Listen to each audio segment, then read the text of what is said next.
بالله من الشيطان الرجيم. بسم الله الرحمن الرحيم. الحمد لله رب العالمين وصلى الله على سيدنا محمد وأهل بيته الطاهرين. اللهم صل على محمد. أما بعد، مفاہیم قرآن ہیں اور ہم بات کر رہے ہیں توحید کے حوالے سے. تو یہ موضوع بات یہ تھا کہ توحید انسان کی فطرت کے اندر موجود ہے اور یہ ہر اقوام و قبائل کے اندر دین کا تصور اصالت التدین موجود ہے، یعنی دین کا تصور اور کسی خالق کو پوجنا، کسی معبود کا پوجنے کا جو تصورات ہے وہ تمام ادیان میں پایا جاتا ہے. ہاں ممکن ہے کہ بعض دنیا کے بعض قلوب میں، جیسے کہ افریقہ کے جنگلوں میں رہنے والے بعض لوگوں کے ہاں یہ تصورات نہ ہو، لیکن اجتماعی لحاظ سے یہ تصورات حقیقی پر پائے جاتے ہیں. ٹھیک ہے جی. تو اس حوالے سے فرماتے ہیں تو میں اقول ان یہ مورخ ویل دورانت، جو کہ عصر حاضر کا جو ہے ایک مورخ کا نام ہے، تو یہ کہتا ہے اپنے کتاب کے اندر کہ ان الفلسف معنی بمسألۃ العقیدۃ الدینیہ، یعنی یہ فلسفی لوگ جو ہے، جو فلاسفر ہیں، وہ مکمل معنان کے معنی یہ مکمل توجہ دیتے ہیں دینی عقیدے کے مسئلے کے حوالے سے، بہت زیادہ توجہ اور زور دیتے ہیں. کس حوالے سے گفتگو کرتے ہیں؟ معنی کا معنی ہوتا ہے وہ یعنی مکمل توجہ مرکوز کرنا، اس کے بارے میں وہ مکمل غور کرنا ہوتا ہے. ہاں جی، کہ دینی عقیدے کے بارے میں گفتگو کرتے ہیں. کس حوالے سے؟ انحیث قدم ظہورها و دوام وجود ہے، کہ وہ اس بات کو مسئلہ موضوع بحث کرا دیتے ہیں کہ دین یعنی کب سے ہے اور اس کا جو ہے اس کا وجود کب تک رہے گا. ہاں جی، دین کے اصالت تدین کے وجود کب سے تھا، اس کے وجود ابتدا کے حوالے سے، اور کب تک رہے گا اس کے دوام کے حوالے سے. اس حوالے سے مسئلے کے بارے میں خصوصی طور پر گفتگو کر لیتے ہیں، اس کے بارے میں توجہ کر لیتے ہیں. وَيَقُولُ الْعَالِمُ الْاجْتِمَاعِيُّ الْمَعْرُوفُ، یعنی ایک عالم اجتماعی یعنی ایک معروف جو ہے انسان شناس، جو اجتماعی معاشرتی جو عالم ہے، وہ کہتا ہے. اس کا نام کیا ہے؟ المعروف سموئیل کونک. اس کا نام کیا ہے؟ سموئیل کونک نام ہے. کہ بعض کلمات ہی اپنے بعض کلمات میں وہ کہتا ہے کہ کس حوالے سے کہتا ہے؟ حول جذور الدین فی الاسلاف من البشر. وہ اس موضوع پہ گفتگو کرتا ہے کہ دین سابقہ اقوام کے اندر موجود ہے، یعنی دین کا جو تصور ہے سابقہ اسلاف کے اندر، سابقہ اقوام کے اندر، یعنی انسان کے آبا و اجداد کے اندر یہ تصور موجود ہے. اس حوالے سے وہ گفتگو کرتے ہوئے فرماتے ہیں، کیا فرماتے ہیں؟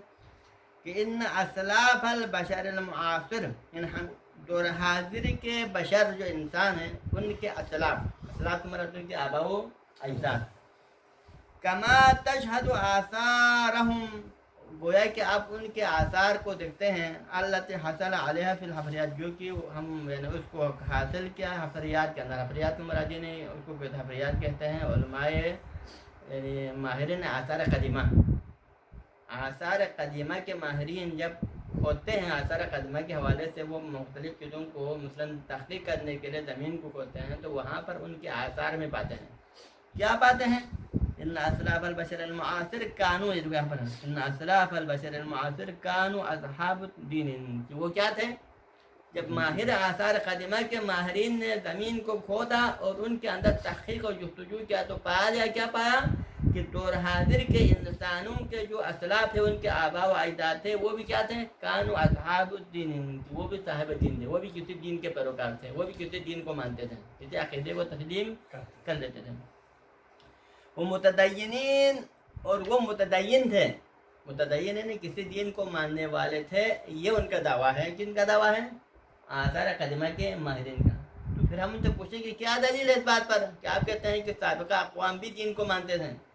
تو کہتے ہیں کہ بدلیل، اس دلیل کے ساتھ وہ یہ دعویٰ کرتے ہیں کہ انہم کانوا یدفنون موتاہم، کیونکہ وہ اپنے مردوں کو دفن کرتے تھے زمین میں، ضمن طقوس و مراسم، خاص رسوم اور رواج کے تحت. طقوس کا معنی ہوتا ہے کسی خاص معاشرے میں جو رائج جو خاص پابندیاں، قیود ہوتے ہیں نا، قیود پابندیاں، اور وہاں پہ مراسم، یعنی طالبان رسوم اور رواج کو کہتے ہیں طقوس. یعنی اپنے علاقے کے، اپنے اس جگہ کے رسوم اور رواج کے مطابق وہ اپنے مردوں کو دفن کرتے تھے، خاص رسوم اور رواج کے تحت، خاص طریقہ کار کے تحت. وَكَانُوا يَدْفُنُونَ مَعَهُمْ أَدْوَاتَ عَمَلِهِمْ، اور ان کے ساتھ ان کے جو پیشے کے جو منسوب جو آلات ہیں ان کو بھی دفن کرتے تھے. جب انسان فنا ہوتا ہے، اب اگر کوئی بقا کا تصور انسان کے اندر نہیں ہے، تو ان کے ساتھ ان چیزوں کو دفن کرنے کی ضرورت نہیں ہے نا. کہا جاتا ہے کہ وہی مثلاً سکھ وغیرہ ہندو وغیرہ جو دیکھ رہے جو مثلاً بدھ مت وغیرہ ہندو مت وغیرہ بھی کیا کہتے ہیں، جیسا کہ ہم پاتے ہیں کہ پرانا زمانے کے جب مردہ قبور جب پرانے قبور کو کھوتے ہیں تو ان کے ساتھ کیا ہوتے ہیں، سونا چاندی وغیرہ دفن کرتے ہیں، سونے کے بت، چاندی کے بنے ہوئے بت وغیرہ، ان کے تلوار وغیرہ ایسی چیزوں کو بھی ان کے ساتھ کیا کہتے ہیں، دفن کرتے ہیں۔ تو یہ کس بات کی دلیل ہے؟ ان کے ہاں بھی ایک اعتقاد موجود ہے کہ مرنے کے بعد کسی نہ کسی سے یہ ان کے کام آئے گا، تب جا کے نا، اگر یہ عقیدہ ہی نہ ہوتا، مرنے کے بعد دوبارہ زندگی کا تصور ان کے ہاں نہ ہوتا تو کبھی اس طرح کی چیزیں نہیں کرتا ہے۔ تو لہٰذا مردوں کے ساتھ ان آلات کا ساتھ دفن کرنا، تلوار کا دفن کرنا، نیزے کا دفن کرنا، ان کے ساتھ مثلا چپر وغیرہ کا دفن کرنا، کس بات کی دلیل ہے؟ اس بات کی دلیل ہے کہ ان کے ہاں بھی دین کا تصور، اسے عقیدے کا تصور موجود ہے، اسے عقیدے کے تحت وہ اس رسوم و رواج کو انجام، کیونکہ رسوم و رواج غالباً کسی عقیدے کا ایک فرع ہوتا ہے، ٹھیک ہے نا؟ وبهذا الطریق كانوا يثبتون اعتقادهم، اور اسی طریقے سے وہ اپنے اعتقاد کو ثابت کرتے تھے یہ لوگ، پرانا زمانے کے لوگ، بوجود عالم آخر، کہ ان کے اعتقاد میں کیا گویا کہ ایک عالم موجود ہے، یعنی یہ دنیا اکیلا نہیں ہے بلکہ اس کے ماورا میں ایک اور عالم بھی موجود ہے، اس عالم کا تصور ان کے اسی عمل سے ظاہر ہو جاتا ہے، یعنی ان کے اعمال سے ظاہر ہوتا ہے کہ ان کے ہاں بھی ایک اور عالم کا تصور پایا جاتا ہے، وراء هذا العالم، عالم دنیا کے بعد میں۔ ان ذالک الفریق من البشر، اب یہ بشر کا یہ جو گروہ ہے، جو سابقہ اقوام ہیں، وَإِنْ كَانَ يَعِيشُ فِي عَصْرٍ، اگرچہ وہ اس دور میں زندگی گزارتے تھے کہ لم یتم فی اختراع الخط بعد، ابھی تک ان کے ہاں خط کا کوئی وجود نہیں تھا، تاکہ آپ ان کے خطوط کے ذریعے سے ان کے عقیدے کو دیں، کیونکہ کسی عقیدے کو ثابت کرنے کا سب سے آسان طریقہ کیا ہے کہ ان کے کتابوں کو ہم مطالعہ کر سکتے ہیں، کہ ان کے زمانے کا کوئی کتاب ہم تک پہنچ جائے تو ان کے ذریعے سے ہمیں معلوم ہوگا کہ فلان گروہوں کا عقیدہ کیا تھا، لیکن اس دور کے رہنے والے لوگوں کے ہاں کوئی خط کا ایجاد ہوا ہی نہیں تھا نا، تاکہ ان کے خطوط اور کتابت کے ذریعے سے ہم تک یہ پہنچے کہ ان کا عقیدہ کیا ہے، ابھی تک خط کا اختراع نہیں ہوا ہے۔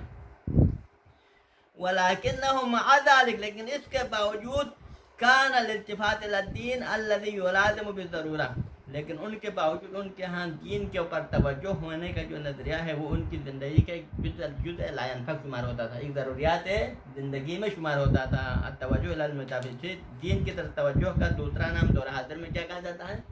میتافزیہ۔ میتافزیہ اسی تدین اور دین کو کہا جاتا ہے کہ دین کی طرف توجہ کا جو سسٹم ہے وہ ضروری قرار دیتے تھے، جزء من حیات، اپنے زندگی کا ایک جزء لا ينفك سمجھتے تھے۔ یہ ہمیں معلوم ہو جاتا ہے ان کے اسی اعمال کے ذریعے سے، جو کہ اثر قدمے کے ماہرین سے ہم تک پہنچ جاتا ہے، ٹھیک ہے نا؟ یہ کس کا کہنا ہے؟ یہ جو ہے سمویل کونی کا نظر ہے۔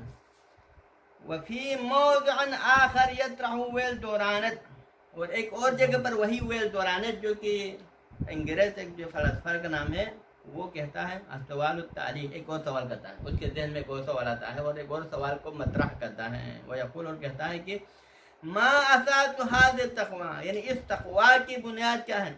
التي لا يمحوها شيء من صدر الانسان، کے انسان کے دل سے کوئی بھی چیز کو نہیں مٹا سکتا ہے۔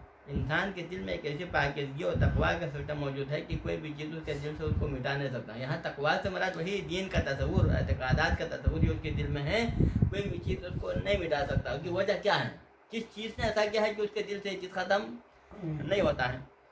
ثم یجیب هو بنفسه على هذا السؤال، اس کے بعد یہی بندہ خود اسی سوال کا جواب بھی دیتا ہے، کیا فی موضع آخر، اپنے اسی کتاب کے ایک اور جگہ پر، من الصفحات تعلیبات والے صفحات کے اندر، بنحو ما، ایک اور طرح سے یقول، اور وہاں کیا کہتا ہے وہ جواب دیتے ہوئے اسی سوال کا، کہتا ہے کہ ان الکاہن لم یخلق الدین خلقا، کاہن نے دین کو اپنے طرف سے خلق نہیں کیا، یعنی کاہن جب کہانت سے کام لیتے ہیں، اپنے جو کہانت یعنی کاہن شعبہ باز ہوتے ہیں جو کہانت کے ذریعے عجیب و غریب قسم کی امور کو انجام دیتے ہیں، تو یہ افراد انہوں نے دین کو انہوں نے جان نہیں کیا ہے، اس کا مطلب یہ ہے کہ دین انسان کی فطرت میں ہے، دین ان کے ایجاد کردہ چیز نہیں ہے، لیکن استخدمہ لغرض، لیکن ہاں کاہن یہ کہتا ہے کہ اس دین کو اپنے ذاتی مقاصد میں استعمال کر سکتا ہے۔ دین اس نے ایجاد نہیں کیا ہے کہ پہلے دین نہ ہو پھر کسی کاہن نے ایجاد کیا ہو، دین پہلے سے موجود ہے، فطرت انسانی کے اندر ہے، لیکن یہ کاہن یہ جو کر سکتا ہے کہ وہ دین کو اپنے اغراض اور مقاصد میں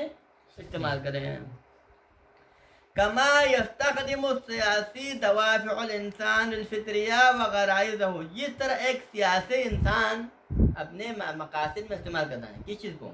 انسان کے فطری دوافع کو، انسان کی فطرت میں موجود جو صفات و دوافع اور کی جو غرائز ہیں، ان چیزوں کو ایک سیاسی بندہ اپنے مقاصد میں استعمال کر سکتا ہے۔ تو اسی طرح ایک کاہن، جیسے جس انسان کی فطرت میں بہت ساری چیزیں ہیں، بہت سارے غرائز ہیں، تو ایک سیاسی بندہ انسان کے فطری غرائز کو اسی طرح اپنے مقصد میں استعمال کر سکتا ہے۔ تو اسی غرائز میں سے دین بھی ہے، اور جو کاہن اس کو بھی اپنے مقصد میں استعمال کر سکتا ہے۔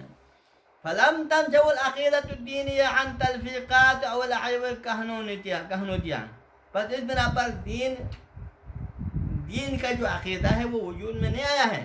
ان تلفیقات او العیب، یعنی کہانہ کے جو ہے باطل تلفیقات کا کہنا معنی کہ من گڑت، تلفیقات کا معنی ہوتا ہے یعنی کاہنوں کے من گڑت قسم کے جو باتیں ہیں، یا ان کے جو غلط جو نظریات ہیں، ان کے غلط جو مختلف قسم کے جو دم و دروز وغیرہ ہیں، تو ان کے ذریعے سے دین وجود میں نہیں آیا ہے۔ یعنی دین کا وجود میں آنا اس کہانہ کے عجیب و غریب من گڑت چیزوں کی وجہ سے نہیں ہے۔ انما نشأت عن فطرت الانسان، بلکہ دین کس وجہ سے پیدا ہوا ہے؟ انسان کی فطرت کے اندر موجود ہے، انسان کی فطرت سے ہی دین کا وجود ہے، کاہنوں کے خلق کی وجہ سے، اس کے اختراع کی وجہ سے نہیں۔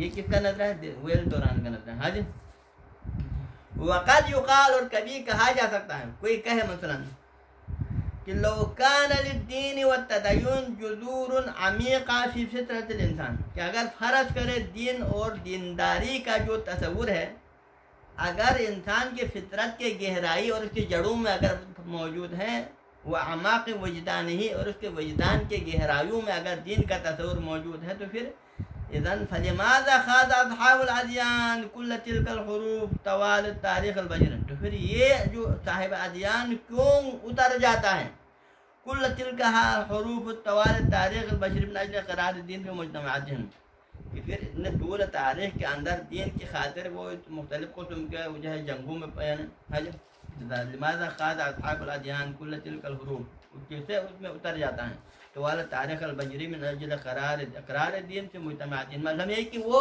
اپنے دین کو ثابت کرنے کے لیے اس طرح جستجو کیوں کرتا ہے؟ اصل مطلب یہ کہنا چاہتے ہیں اگر دین انسان کی فطرت میں موجود ہے تو پھر اس کو تو آسان ہونا چاہیے، پھر اس کو ثابت کرنے کی ضرورت کیا ہے؟ پھر اس کو دلیل سے ثابت کرنے کی کوئی ضرورت نہیں ہونا چاہیے۔ جبکہ ہمیں نظر کیا آتا ہے کہ صاحب ادیان پورے طول تاریخ میں اپنے معاشروں کے اندر اپنے دین کو ثابت کرنے کے لیے کس طرح کی لمبے چوڑے دلیلوں کو، جس طرح کی حروف سے مراد ادلہ استدلال اور دلیلوں کے ذریعے سے اپنے دین کو ثابت کرنے کے لیے لمبی چوڑی جو دور کیوں استعمال کرتا ہے؟ تو سمجھ آ رہا ہے یہ سوال؟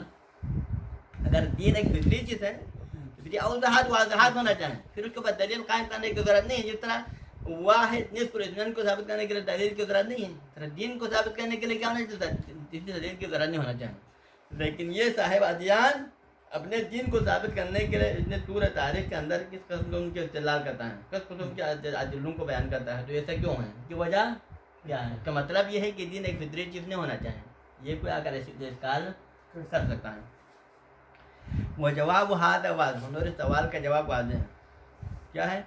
فَإِنَّهُ لَمْ يَكُنْ هُنَاكَ خِلَافٌ فِي أَصْلِ وُجُودِ اللَّهِ، جواب یہ ہے کہ خدا کے وجود میں تو کسی کا بھی کوئی اختلاف نہیں، یعنی ایک ایسے ہستی عظیم ہستی کائنات کے اندر موجود ہے اور وہی کائنات کے جو ہے اصل جو ہے منبع و محور ہے، یہ تو غالب ہے۔ والالتفات الى ما وراء المادہ، یعنی ما وراء المادہ سے التفات کا تصور، یعنی کہ کسی خالق وجود کا تصور اور ما وراء المادہ کی طرف ملتفت ہونے کا جو نظریہ اور جو اعتقاد ہے، یہ تو تمام انسانوں کے اندر موجود ہے، یہ پورے تاریخ بشریت کے اندر موجود ہے۔ وَإِنَّمَا الْخِلَافُ وَقَعَ فِي خُصُوصِيَاتِ هَذَا الْاعْتِقَادِ، لیکن اختلاف اس کے جو ہے مصداق میں ہے، یعنی مطلب اختلاف مصداقی ہے، اختلاف مفہومی نہیں ہے۔